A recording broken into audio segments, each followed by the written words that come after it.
Moving it over to Instagram. Lawrence, MFC. Do I think that we can make the playoffs this season? I've covered this already, Lawrence, but I think the only way we won't make the playoffs is if someone above us doesn't drop enough points. At the minute, that's looking like Bristol City. They went on a decent cup run, obviously, and lost to Man City over 2 legs. Did very well for themselves. But, as we've seen before in the past, cup runs can come back to bite you in the arse, and they're dropping now like a stone. They lost last time out to Cardiff. And I think, I think we've got it in us to win enough games at the end of the season. We've still got to play Sunderland, Barnsley. Who else we've got to play? Hull. We've got a lot of the lower teams left to play. So, I think it's well within our reach, and I think we'll do the best that we can and the maximum we can to get there. It's just if teams above us drop enough points. You've still got Ipswich pushing, you've still got Norwich pushing, you've still got Middlesbrough. There's a lot of teams in that mix. Preston to get to the final playoff spot. So I think we'll do enough at our end. It's just if teams above us drop enough points. Harry Davis. Best and worst memory at the Den. At the new Den as well, not just any Den. Worst memory has got to be Stern John and in the last minute of the game, Birmingham playoffs, which followed on obviously the riots, which we won't go into. But yeah, that was probably the worst. The thing is, I just had a feeling it was coming that night. So many people in the ground as well. More people in the seats, everyone in the aisles, and just the level of hope and expectation just shattered just in a minute of Stern John.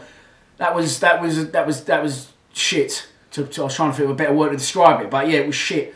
And obviously the carnage that ensued the next few hours through the night, it put us back as a club for a little while. The best memory, I'm thinking of a few. I'm going to go probably with a Mother's Day Massacre. That was brilliant, Mother's Day Massacre.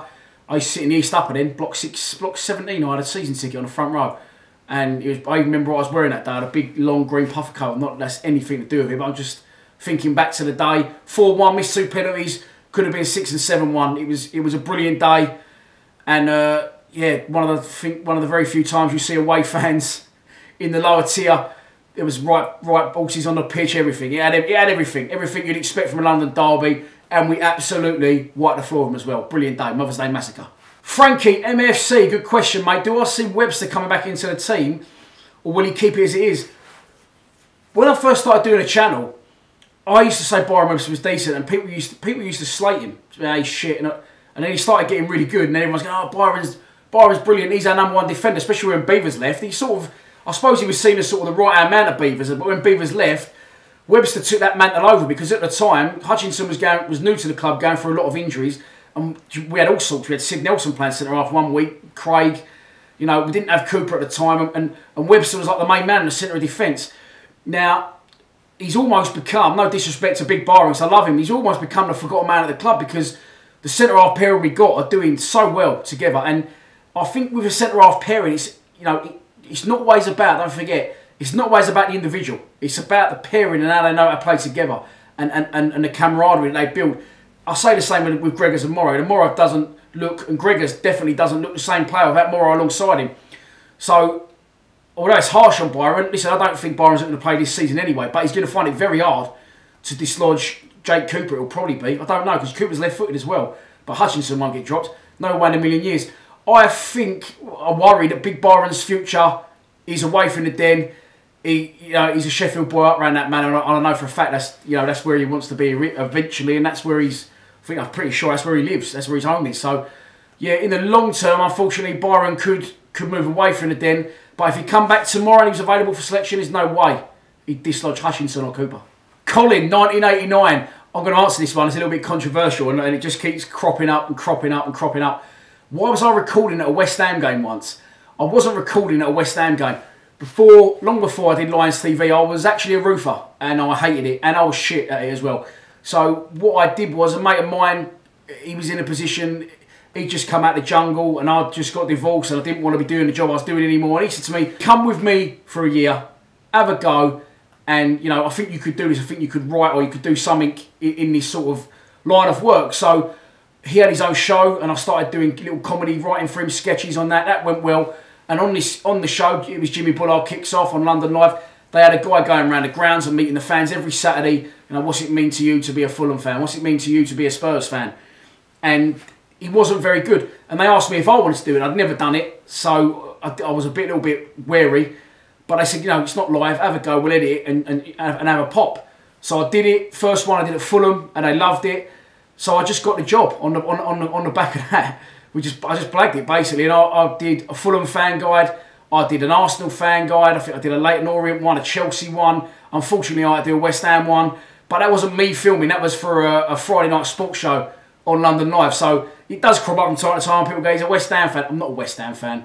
I'm a Millwall fan. Always have been. Always will be. But yeah, unfortunately, to get into the position that I'm in now, you know, you have to do the shit jobs.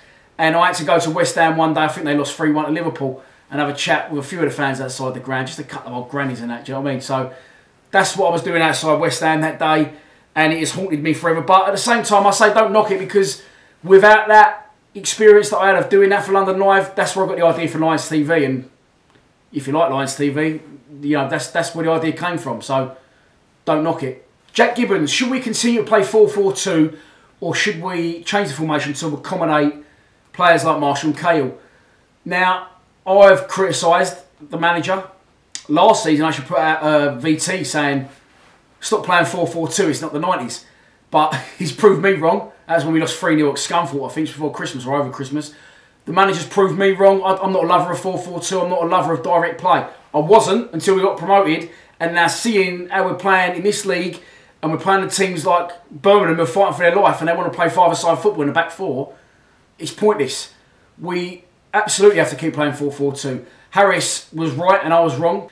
He knows the best way for this club. We play direct, we stick it on teams, which is perfect for us and the fans at the Den, because it just gets us going. We're very direct, and all this knocking it around, you know, in continental formations, it doesn't always work for every club, and it doesn't work for us. Well, we don't know if it works for us. Some people say Harris hasn't got a plan B. At the minute, we don't need to see his plan B, because the plan A is working so well. We're flying. We're absolutely flying under him. We could be going back to back again here on the playoffs. If we make the playoffs this year, that's 3 years on the trot. We've got playoffs. So I have tinkered with the idea, you know, as I said before, AOB in behind the front two, you know, getting the wingers wider, and or going 3 at the back, 3-5-2.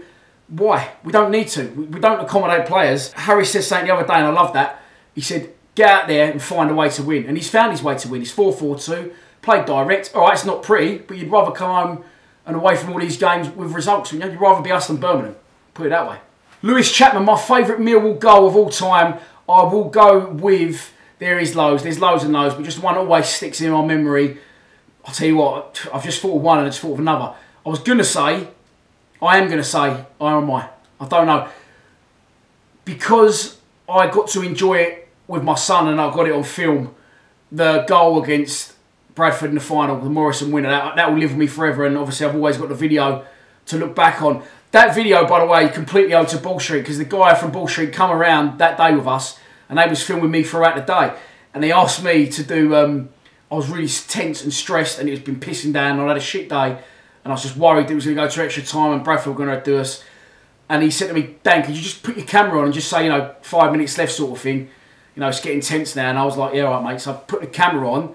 And as I put it on, we've scored. So we owe that one to Ball Street. But for me, because I got to enjoy that with my son as well, that will always live with me. Other than that, Highbury, 1995, the 18th of January.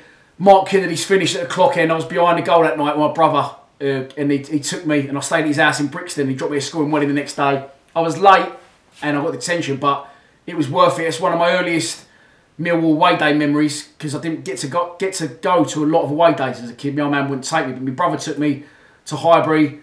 That night we beat them 2-0 in the FA Cup. It's a close one between those two. Well, yeah, let's just leave it as it's a dead heat. So that's your lot for this Q&A. I hope you enjoyed it. I'll see you later in the week for pre-match prediction for this Saturday's game against Sunderland, if it's on with the weather. Please subscribe to Lions TV. Come on, you Lions.